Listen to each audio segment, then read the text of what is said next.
Assalamualaikum warahmatullahi wabarakatuh. Perkenalkan, kami dari kelompok Padi, mata kuliah kimia kelas K12. Di sini kita akan melakukan presentasi laporan penelitian penelitian dari penelitian yang telah kami lakukan. Dan next. Sebelumnya kita akan memperkenalkan anggota kami terlebih dahulu. Pertama ada saya, Syalafi Faranaziz dengan NIM 167252120. Lalu ada saya, nama Rizky Anugrah Ikhwan dengan NIM 167251138. Lalu ada saya, RM Habibur Rahman dengan NIM 167254546. Dan terakhir ada saya sendiri, Adrian Moreno dengan NIM 167255588. Oke, yang pertama di sini ada tujuan. Di sini tujuan dari penelitian yang kami lakukan itu adalah menentukan model matematika dari bentuk botol yang telah kami tentukan. Di sini kita menghitung volume botol menggunakan konsep integral yang telah kita pelajari selama di kelas. Lalu di sini kita bakal menentukan volume cairan di dalam botol untuk ketinggian tertentu. Lalu yang selanjutnya kita akan membandingkan hasil perhitungan matematis dengan hasil pengukuran langsung. Lalu yang terakhir mengidentifikasi sumber ketidaksesuaian hasil yang telah kita dapatkan.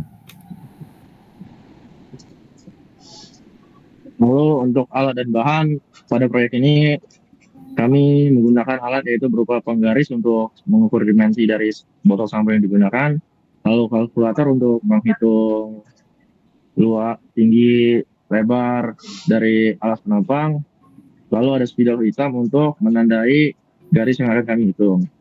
Lalu untuk bahan kami menggunakan botol sampo dari merek Zins. Lalu selanjutnya ada pengambilan data yang telah kami lakukan. Pengukuran dilakukan secara manual menggunakan penggaris dengan cara melakukan pengukuran sebanyak 3 kali lalu dihitung nilai rata-rata dari nilai yang telah kami dapatkan. Dan di sini terdapat hasil datanya.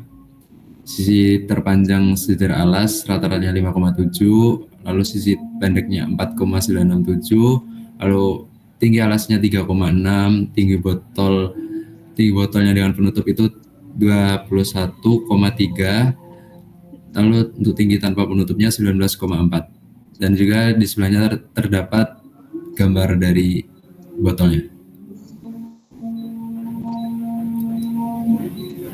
Lalu volume suatu benda yang penampangnya diketahui dapat dihitung dengan metode irisan penampang sejajar dengan mengintegralkan luas alas terhadap A, yaitu ketinggian pertama, dan B, ketinggian kedua. Lalu konsep ini dikenal sebagai metode irisan penampang atau slicing method. Pada percobaan ini, botol diasumsikan memiliki penampang melintang yang beraturan sehingga dapat diturunkan menjadi bentuk trapesium.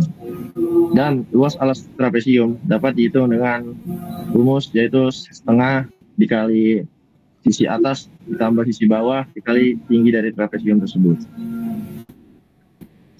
Oke, selanjutnya ini masuk ke dalam percobaan kita.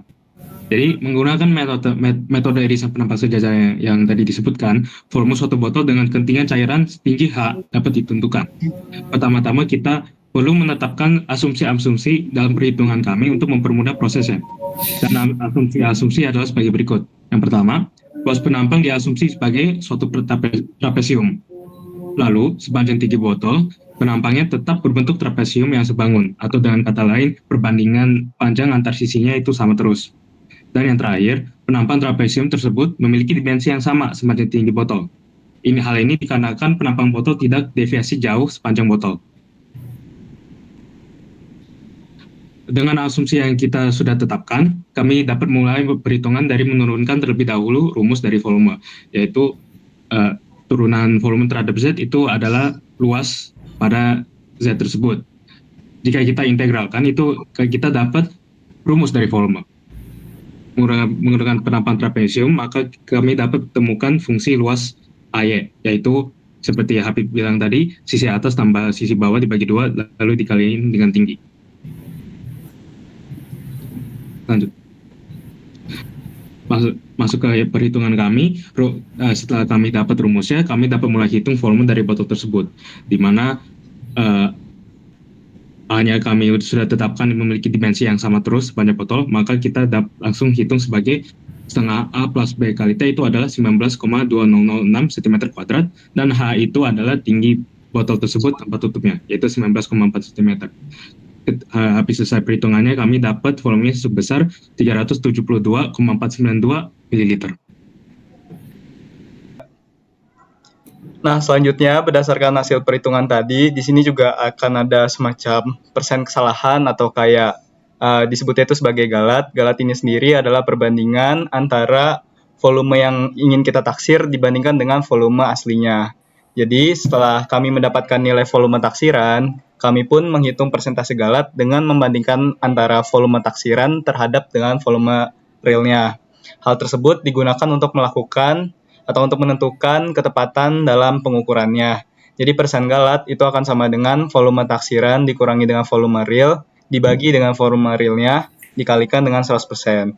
Karena volume yang kita taksir hasil perhitungan tadi itu 372,492 ml, sedangkan volume realnya itu 340 ml, terus dibagi dengan 340 ml dan dikalikan dengan 100%, maka didapat persen galatnya sebesar 9,55%. Nah, hal-hal apa aja sih yang bisa menyebabkan galat? Nah, jadi ada beberapa faktor. Di antaranya itu, yang pertama, asumsi bentuk trapesium. Jadi, bentuk penampang yang kita gunakan ini kita sederhanakan menjadi trapesium. Sementara pada kondisi realnya itu masih ada sesuatu yang kayak rounded gitu bentuknya. Nah, terus juga adanya keterbatasan dalam akurasi karena kita itu pakai pengukuran manual. Terus juga ada ketebalan dinding yang tidak konstan pada volume botolnya. Terus yang terakhir sudah jelas ketidaktelitian pada peneliti itu sendiri. Nah, terakhir kesimpulan ini juga menjawab dari tujuan praktikum yang tadi. Yang pertama, model matematika yang mempresentasikan bentuk botol itu sudah berhasil kami tentukan. Jadi modelnya itu trapesium. Nah, terus untuk menghitung volume teoretis botol yang sudah kami tentukan, itu kita menggunakan konsep integral dengan sebagai berikut. Nah, terus volume cairan untuk ketinggian spesifik atau ketinggian tertentu dalam H itu bisa kami tetapkan dengan model matematika yang sudah kami tentukan. Nah, terus terjadi deviasi atau perbedaan antara volume hasil perhitungan secara matematis dengan volume hasil pengukuran itu sekitar 32,492 cm3 atau 32,492 ml dengan persen galatnya itu tadi 9,55%.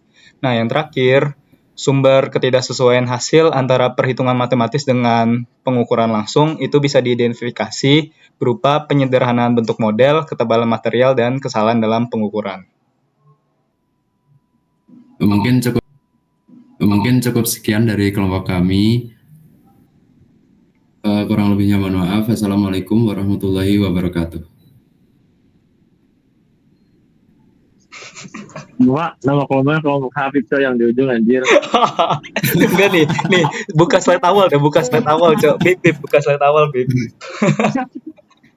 Mana, Bib? Bib, share screen lagi, Cok. Bener.